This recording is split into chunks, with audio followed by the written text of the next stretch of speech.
Hello, everyone. I'm Hannah Steinman, and this is the Peak Experience, the podcast about the customer experience and the employee experience, two things that can't be separated from each other. And my guest today is Allyson Livingstone. She is Executive Director of Diversity and Inclusion at the healthcare software company athenahealth. Welcome, Allyson. Thank you. Thanks so much for having me. I'm thrilled to just be in conversation. And so I'm just thrilled to talk about kind of some of what I've learned doing the work that I've been doing across industries for some time. And hopefully, I know it'll help me just talking through it. And hopefully it'll help it or connect with somebody else who listens to this or views this. Fantastic. Well, we're so happy to have you here today. So today we're going to talk about moments that matter for your employees. And specifically, we're going to talk about an initiative that Allyson is leading to identify key moments throughout the employee life cycle and build out targeted engagement and development programming for those moments. Allyson has a long history of experience in this space. She's a diversity, equity, and inclusion thought leader, practitioner, educator, and scholar. She's worked with complex organizations for nearly 20 years in collaborative support of their diversity, equity, and inclusion strategies and efforts. She's an expert in systems assessment and change. She has a BA from Haverford College, a social work degree from New York University, and a PhD in social work from Simmons University. So it's so great to have you here. Thank you so much. Again, I'm thrilled. So talk to me about the Moments That Matter initiative. Tell me how it came about. What was the challenge that you're trying to solve? Yeah, actually, the Moments That Matter piece is embedded in an overall approach to just thinking about how we, in this ever-changing world of work, right? In this life, I've not experienced this many changes in the ways that we think about and do work. And I think that most people can say that in this moment. Yeah, we're truly at an inflection point of work. And so I have had to really think differently about ways to engage and develop employees in this moment. I think there's been a shift too. Employees, I think, have a little bit more power over their destiny than they did several years ago, because I think organizations are starting to really understand, oh, wait, employees make the work, right? Right. And so we need to think more strategically about how to center the employee. And so in those conversations with my colleagues in human resources, we started really thinking about the kind of life cycle of the candidate experience, of the employee experience, and then how can we meet people where they are and help them grow and excel given the kind of current context we're working in. And then we started thinking about what are the moments that matter to our candidates, or sorry, our employees across the life cycle. And then how do we show up to support them building the skills and leveraging the resources they need to really excel at those particular moments that matter. And so it can be many different areas. One, it's about kind of the overall quarterly calendar of the year, right? What are we trying to drive to? For example, we do an engagement survey, and I know a lot of organizations flex using engagement surveys to really start to understand their communities. And I think there's actually been a jump in that given this moment in time. We have to understand what employees are thinking about. So we do an employee engagement survey for all 6,500 Athenistas, that's what we call ourselves, twice a year, once in June, once in December. And so ahead of that, what do we need to support our employees to, I don't know, be ready for it, not to influence how they fill it out, but how do we get all of the social ID data that we need to feed into our engagement survey so we can actually pull out some diversity, equity, inclusion insights from our engagement surveys. So ahead of that, I'm working on, and this has been something that's going on for quite some time, kind of a social ID campaign where we remind people that why do we actually want to know about how you identify? It's not to be nosy, but we have to understand who our people are so we can build the right programming that brings people across culture together. And it also helps us think about where are we in terms of diversity, in terms of representation, because then that helps us think about our recruitment strategies, the ways that we hire, internal mobility. So ahead of those two kind of like well-known opportunities to gather information about employee data or employee engagement, excuse me, we have to do some other things on the front end to make sure we're capturing who our employees are and what they care about. So it's really an approach versus a program. It's interesting. You really need to do sort of a publicity campaign for your survey, because Yes. you want to get a huge response. That's right. If only 10% of your employees respond, the data is just not that meaningful. Yeah. And yeah, it takes work. You can't just send out a survey and hope that people respond. You have to make sure that they understand why it's important. And part of that, I think, is also showing every time you do a survey, showing that you're responding to it. Like, hey, we did this survey. Here's something that we learned. And here's a change that we made as a result. And that builds up that trust over time. Oh, they're actually listening to my ideas. They're listening to what I say on this survey. That's right. You just brought up another moment that matters. So once we get the data, right, what do we do with it? Who has access to it? How do we help people understand it? And then how do we help people plan for action based on it? Right? So when we get our data, we need to be thinking, like, the second that survey closes, okay, how do we support our people leaders in interpreting the results, actioning on the results? And what does that mean for folks who are not people leaders, who have contributed data? What do they need to see around the actions of their people leaders in the whole organization? So that's another moment that matters, right? And so we already know when these opportunities are going to come up. And I think just across industry, we've not been as proactive to kind of capitalize on what people need before, during, and after. And so that's really what it's about too. So one of the things when we were first talking about this that you said that I thought was so interesting was different people engage with the company in different ways. So some people might engage through employee resource groups. Some people might go to the office if you're a hybrid company and engage with people directly there. Some people might engage in online communities. And so you have to develop content and engagement opportunities that work across all of those different channels, but that also make sure that the key messages that you're trying to communicate get communicated in all of those different channels as well. So talk to me about how do you map that out? How have you thought about that as you think about these moments? I love this question. So what we strive to do and what we're building, and again, these are conversations I'm having across industry, is not just like what are the moments that matter, what do people want, so that we can develop a menu of options. Sorry, my husband's aerating the lawn outside because that's what goes on a warm day in Massachusetts, with somebody who has a partner who's always digging around in the lawn. So I want to be able to offer people a menu of options to inspire and delight folks to take charge of their own engagement and development. For me, I like a webinar, right? I like a workshop.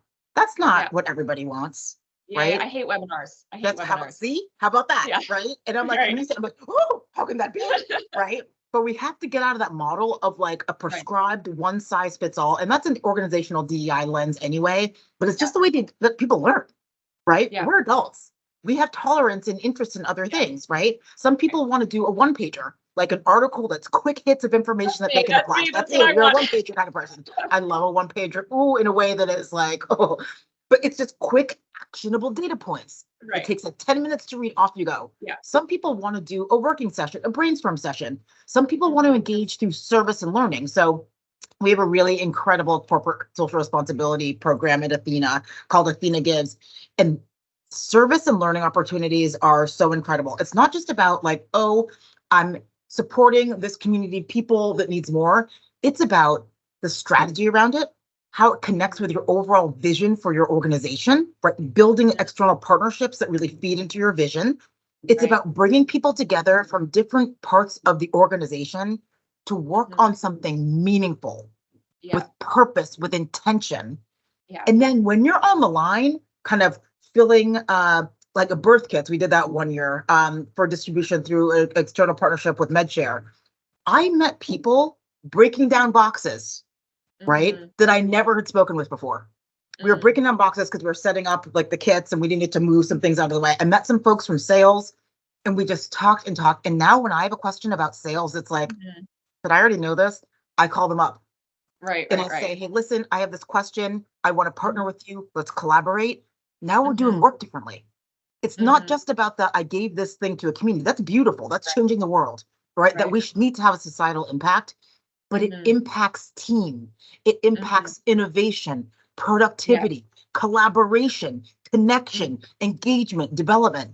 So for some folks, if I say, I want to be able to serve up, again, this is what matters to you. 3 corporate social responsibility events every year that you can engage. And then I'm going to ask you what you noticed. On the front end, I'm also going to create an opportunity for you to start connecting the dots before you get even into that service and learning opportunity. I need folks to know that if you're going to do that, the expectation is that you're engaging, you're learning something. And then I'm going to ask you about it. I'm going to assess the impact. I'm going to ask you what it felt like. And then I'm going to ask you who you're talking to about it and how you're actioning on it. It's about taking all of these opportunities that bring people together, potentially, or maybe that people do on their own, and saying, this is an opportunity for you to take ownership and charge of your engagement and development. And now I need to understand what you're doing with it. It's purposeful, it's energizing, it's exciting. I'm a little bit of a nerd in that way. I love it, right? But just think about how many opportunities there are for people. For some people, it's engaging with an ERG event where we do a cooking class during Asian American Pacific Islander Month. And through that conversation, you learn about cultural nuances and communities that help you understand yourself, your team, and the work. Yeah. I love that idea of a cooking class. I'm making a note of that right now. We have great cooking classes that we've done. We don't do it all the time, but I've done one for Juneteenth. Like I've been involved in one for Juneteenth. AAPI Heritage Month. I think we did one for Hispanic Heritage Month as well. But to learn about history, culture, innovation, food, language, region. And again, it's not just you like, oh, great, I have this beautiful plate of food. It's, I'm different now. I know something new. Right. So I want to come back and talk more about this because I want to also talk about remote versus hybrid versus in-person and how you think about all of those channels. Because now we've just added this whole extra layer of complexity to all of this. But one thing that I just want to comment on is what it sounds like you're doing is you're just being very, very purposeful about all of these engagement opportunities, which probably were happening. Yes. Many of them were happening already. They were happening with the ERGs. They were happening with the social responsibility group. And it sounds like what you're doing is kind of putting all this intentionality around it to say, first of all, how do we maximize the power of this event? Make sure people know about it, but then how do we also make sure they're getting out of it what we want them to get out of it, and then actually track the impact of it as well. 100%. It's about how are we equipping our people to excel with the goal of achieving our vision, which is creating incredible healthcare tech solutions that change the way that healthcare is done. And so to your point, DEI work, ERGs were happening long before I showed up. Okay. Right. Today's actually my 3-year anniversary at Athena. Wow. And so our first ERG, Athena Proud, with a focus on gender and sexuality, diversity, equity, and inclusion, kicked off 20 years ago. Wow. In 2003, right? Wow. But now, oh my gosh, in 2023, I'm partnering in a deeper way with our talent and culture team. Now we're on the same page about what all of this is for, what the purpose is. All of it is driving, elevating employee engagement and development. The work is different, but we have the same goal.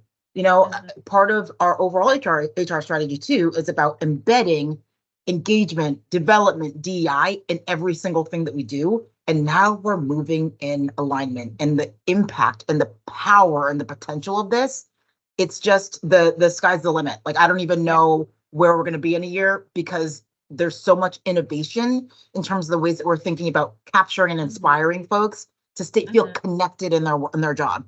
And right now, to your point, hybrid, remote, fully in person, we're trying to navigate all these different ways to be in community with one another. Employee engagement has never been more important, given the different ways that people can access the work.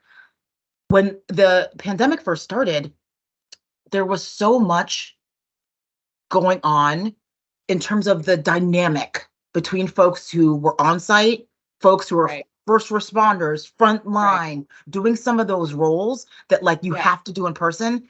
I was at home. Right. And you had just started. I remember that. I remember you had just started right at the beginning of the pandemic. Started in the pandemic. I got shipped a computer and they're like, that's good, right? Because nobody knew what was going on. Hope they'll see you in 2 weeks. Imagine that we even thought we would be back together in 2 weeks. I know. That was such a time. It was so hard. But there was a real disconnect between those folks who were at home and the folks who were on the front line. it was really hard to understand each other's perspective, point of view, and it created some cracks in the ways that we And you're come together as talking a about community. within the company. Within the company, you had folks who were in person, or you're just talking about world at Both, large? both and. We have Yeah, folks at Athena who are in person, some with us at home, yeah, and I know that other organizations are dealing with this. And yeah. I was wondering for so long, how do we get back together? How do we Right, right. recover from this when our experiences were so different in many ways? Yeah. Again, employee engagement, it couldn't be more important now to start bringing folks kind of back together in new ways in this new boundaryless world of work, because Yeah, hybrid's here to stay, y'all. This is yeah, what it yeah, yeah, is, you know, and yeah. it's always going to keep on changing. And so now we have this opportunity to say, all right, we have to be different. Remember, I mentioned at the front of this, we're at this world of work inflection point that in my generation we've never seen before. Yeah. Right? We didn't have this experience. This is like, I feel like this is a similar, like when the Industrial Revolution popped, like this is Right, one of those moments in time right. that changed the way work happens. Mhm, Engagement has never been more important. mhm. Yeah, absolutely. So you've given a couple examples that sounds like they were in-person examples. In-person cooking class, in-person They weren't in service person. event. Oh, they weren't? They were not. So you were They were making the meal virtual. at home, and they were both Yes. virtual? Wait a Yes. minute, you were talking about breaking down boxes. So, okay, so I'm sorry. Okay, The kit packing event, that was personal. That was in that person, right? okay, Okay, but so the that one was cooking in class person. was virtual. No, Oh, we had to figure it out. We had a okay, shopping interesting. list. We had a chef. One time in Yeah, Atlanta, we each got sent all the pieces that we needed for the kit, or you get a recipe, you go to your local store, you get your thing. We're all in line, we come together. We had to yeah, yeah, yeah. figure it out. Cool. Yeah, yeah, yeah. That's great. That's awesome. And you had people in person as well. No, I don't actually, I've not done a cooking class in person yet. Okay. We're more back in the office than we were at those points, right? Yeah, yeah, Now I think we would probably do a little mix of a hybrid thing. Some people would be in person, some yeah, people would be virtual, but they've all been yeah. virtual.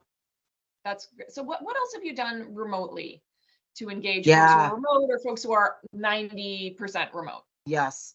A lot of workshops, Mhm. panels. Um, we really had to move quickly to figure out how to continue to support our communities in togetherness and also ongoing learning, because that's our commitment to our folks, right? As an HR professional, our job is to make sure people feel connected, productive, innovative, happy, connecting, right? And we have to Yeah. really pivot.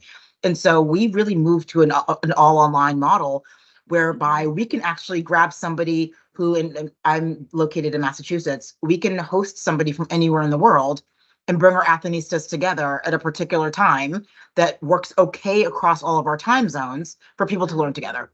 And Yeah. then from there, we ask folks to go back to their teams and say, okay, so we did this thing. What did we Mhm. learn from it? How do we want to Mhm. use it? How do we want Yeah. to infuse it? And maybe that happens in person, maybe it happens hybrid, maybe it happens all remote, but we brought people together in these virtual opportunities. And then we asked Mhm. people to go back to their teams and wonder, what did I learn and what do I want to do about it? Yeah. Yeah. Um, so one of the things you mentioned earlier that I want to dig in a little more is you talked about how you're really embedding DEI throughout the organization, and it sounds like a lot of these efforts are very cross-functional. So can you talk about how you've made that happen? And it sounds like it's kind of a change. It sounds like it's something that that you and I'm sure other people in the organization are really kind of making happen now. How have you done that? How has that collaboration happened?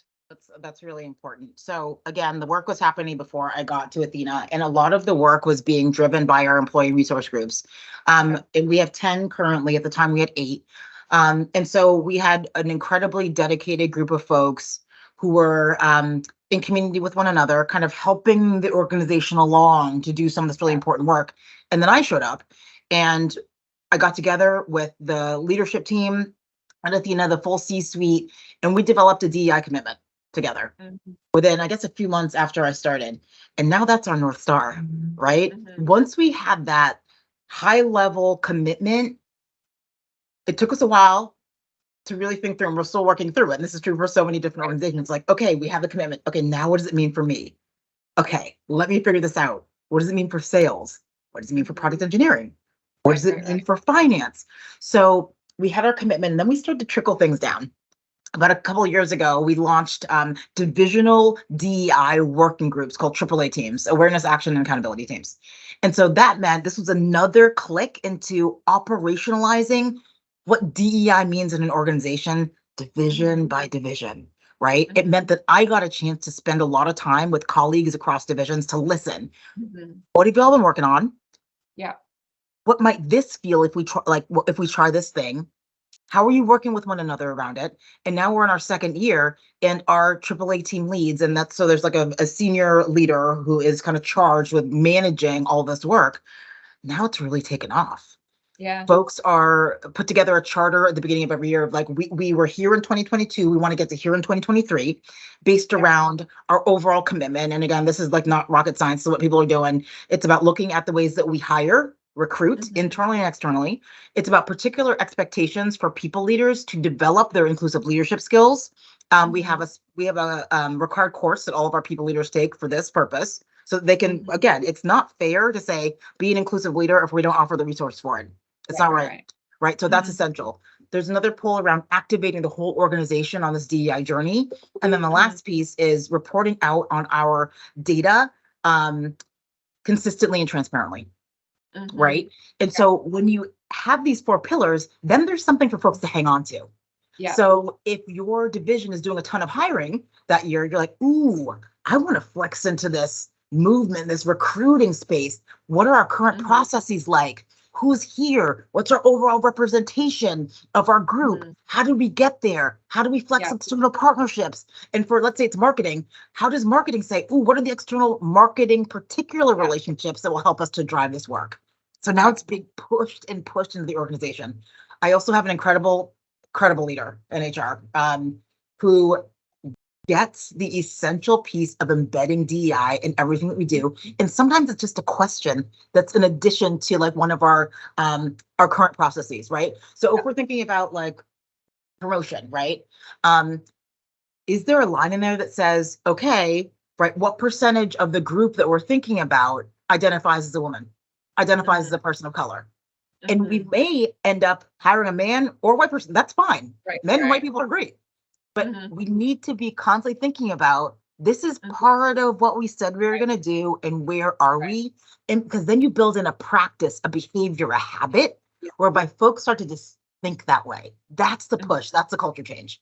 These little kind of in the kind of flow of work reminders that DEI is one of our lenses. It's not the only lens. It doesn't, we didn't take away another lens to give you DEI. We're now including DEI as a lens and a framework, and we're building a habit whereby folks start to think in that way. Ooh, it's delicious. And then that means I don't have to be in the room every time, and I can't be, right? It means my boss doesn't need to be in the room every time. We've now developed the scaffolding, the structures that get us thinking about DEI wherever we roam. It's so much fun to see this change happening. It's really exciting. There's really a ton going on and a lot of progress being made, which is amazing. Let me ask one more question on to follow up on what you just said. One of the biggest challenges I have found in hiring specifically is urgency.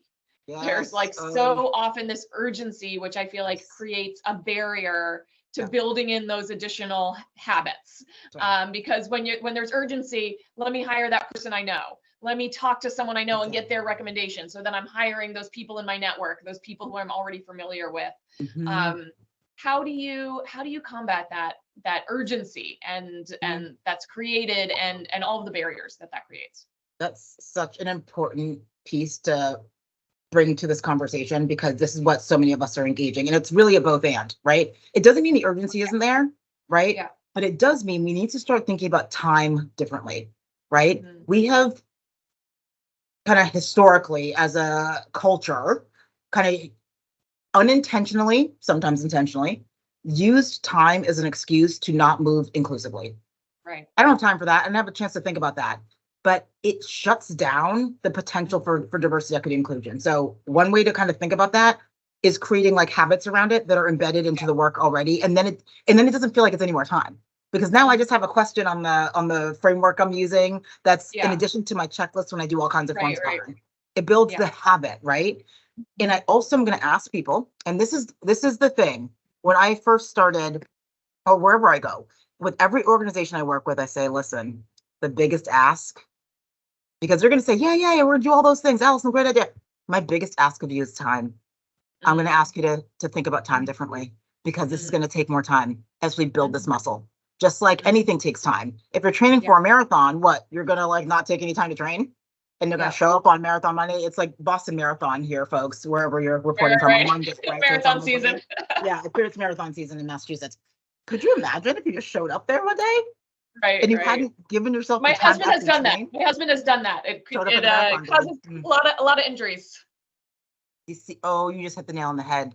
You get hurt. Right. It does damage. Sometimes damage that you don't come back from, right? We're getting older.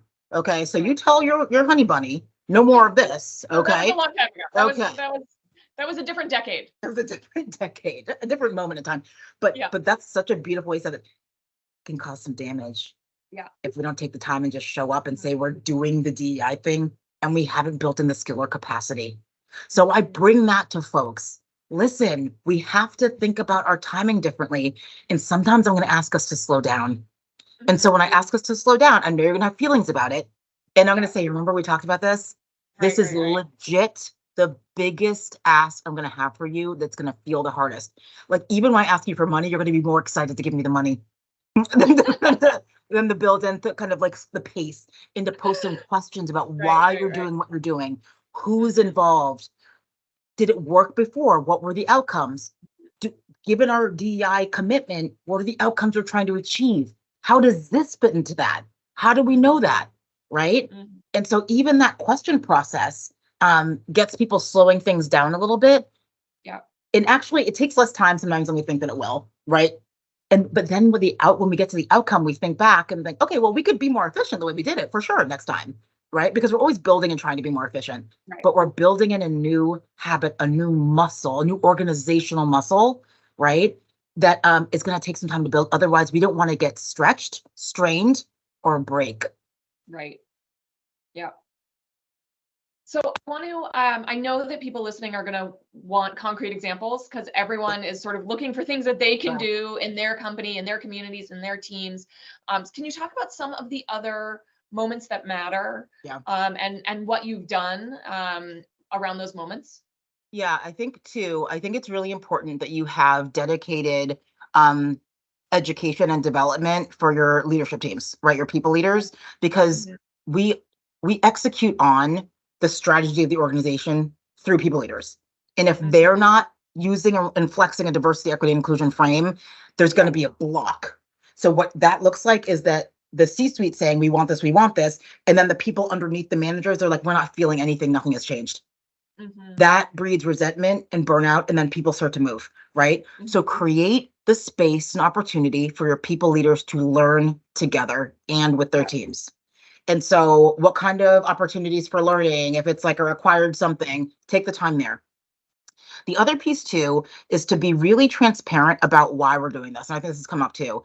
What is the framework or the purpose statement you're sharing with your organization? Not just like, we want to have this many people at this company for this many years. What is your story, right? About why this is important to the organization. Take the time to craft that philosophy, that framework, because this is really hard work. And when people are just in the execution phase and they don't have anything to look back to for a philosophy, they lose their way. Mm-hmm. They burn out. They lose direction. Take the time to do that. I know it sounds really abstract and like wishy-washy, but it's really essential. No, I mean, one thing I noticed is how you were able to so clearly and so easy state the Athena Health mission statement, for example. And, for us, a big principle in all of our communication is share the bigger picture. Yes. Don't say, hey, I need you to do this 30-minute PCI compliance training. Yep. Talk about how this is our mission. That's to serve our, it's about serving our clients. And to do that, keeping our clients' data secure is so important. We will lose our clients. We will lose our jobs if we don't do this. And you're part of it. You have the power for us to meet those goals. You're not just a cog to us. Right. Absolutely. Yeah. So helping people feel their power too in this, right?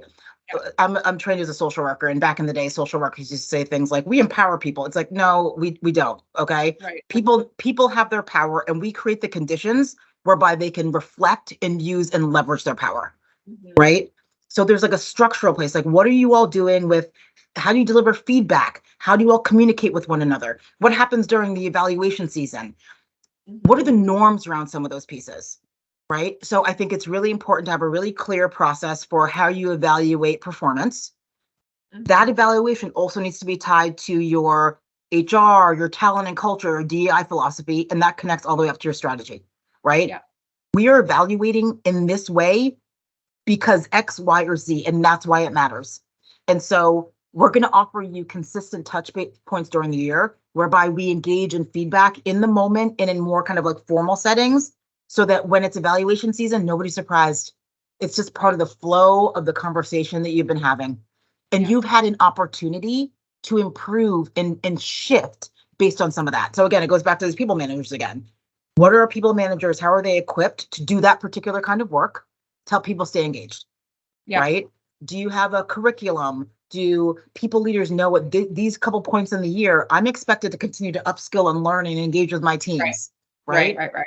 Yeah. Again, so much of this is about habit. And anybody can do a Google search and say, well, these are the things that companies are doing to grow DEI. We're looking at Yeah. overall representation numbers, right? We're thinking about time spent in cohort, internal mobility. We have ERG Mhm. programming.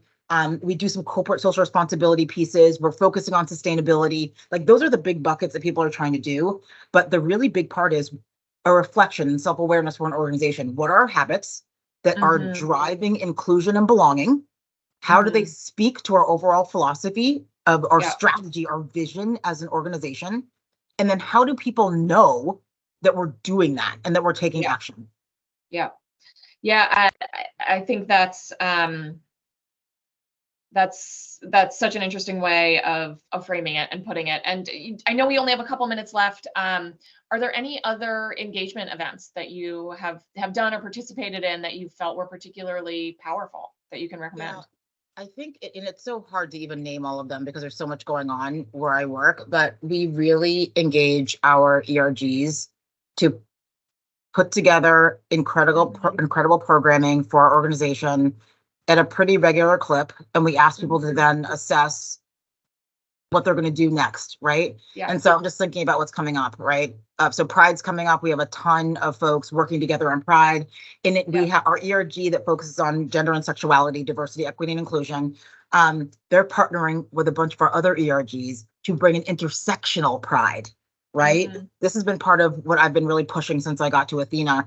Our ERGs used to kind of work in silo, right? Which breeds, which kind of cuts down on innovation, and then it can feel kind of competitive. Yeah. We are not one identity, right? Right. Right. Right. So they're brown people who are, kind of exploring gender and sexuality. So let's Yeah. get together and figure out how do we move as a full team. So that's something I really recommend. If you are going to have ERG programs, make sure that the leaders of the programs are able to be Mhm. together to Yeah. share, cross-pollinate, engage with one another so that they can learn from one another and also build the programming that reflects the reality of intersectionality, Mhm. right? Yeah. So Pride's Absolutely. coming up. There's a ton of stuff. Our Asian American Pacific Islander Month is coming up, Mhm. starts in like 2 weeks. And we have an incredible keynote speaker lined up. And we're doing a collaboration with API communities and with Mhm. our Athena enabled ERG, with the focus on disability status, diversity, equity, and inclusion, because we're bringing in a speaker to talk about mental health, API communities, family, intergenerational changes. Our Athena Families group is also involved. And so Mhm. it's just going to be so robust and rich because it Mhm. really reflects like the reality of humanity, Yeah. right? And like, so I Yeah. could go on and on and on about like the work Yeah. we're Yeah. doing. Yeah. So corporate social responsibility as well. We also have a team of mayors. All of Okay. our sites has like just like a leader at every site who's kind of the cultural connector Mhm. for their region. They share Yeah. information and they're really aligned with what we're trying to push with regard to engagement and Mhm. development. We're all working in line together. And Yeah. so to get here has taken some really good work, and there's been work happening before, but it's really about being strategic and in alignment around our overall goal, right? Which is Yeah. fulfilling our vision to change Yeah. healthcare. And we do that through employee engagement and development.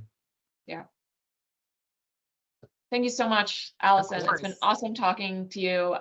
Can tell that you are doing amazing things because it's really just coming through in the passion and excitement that you're bringing and how you speak about it. So thank you so much for spending this time with us. I really appreciate it.